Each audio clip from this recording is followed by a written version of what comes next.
Welcome to our channel. Today we how to use Roblox voice chat on mobile, quick fix step by step clearly. To use Roblox voice chat on mobile, start by ensuring your device is compatible. Check if your Roblox app is updated to the latest version. Open the Roblox app on your mobile device. Log into your account or create a new one if you haven't already. Navigate to the settings menu, which you can find in the lower right corner of the screen. In the settings menu, look for the privacy option. Enable voice chat by toggling the option to on. Next, head back to the main screen and join a game that supports voice chat. Once you're in the game, ensure your microphone permissions are granted. Tap on the microphone icon to activate voice chat. Speak clearly to communicate with other players. Adjust the volume and voice settings according to your preferences.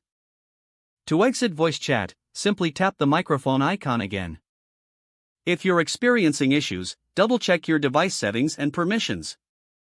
Restart the Roblox app if problems persist. Now you're ready to enjoy voice chat in Roblox on mobile. If the page does not load, refresh the browser or try again in a private or incognito window. Make sure you are using the correct email address, then retype it carefully to avoid small typos. If your password is not accepted, use the reset option and create a new strong password you can remember. Check your spam folder for verification or security emails, then complete any requested confirmation steps.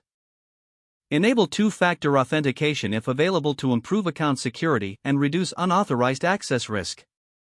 After signing in, review your profile details so your contact information and settings are accurate and current. If you see an error message, note it down and try again after restarting your device and internet connection. Log out when you finish, especially on shared devices, to keep your account and payment information secure. If the page does not load, refresh the browser or try again in a private or incognito window. Make sure you are using the correct email address, then retype it carefully to avoid small typos. If your password is not accepted, use the reset option and create a new strong password you can remember.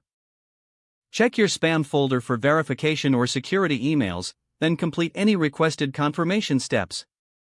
Enable two-factor authentication if available to improve account security and reduce unauthorized access risk. Don't forget to like this video and subscribe to our channel for more step-by-step tech guides.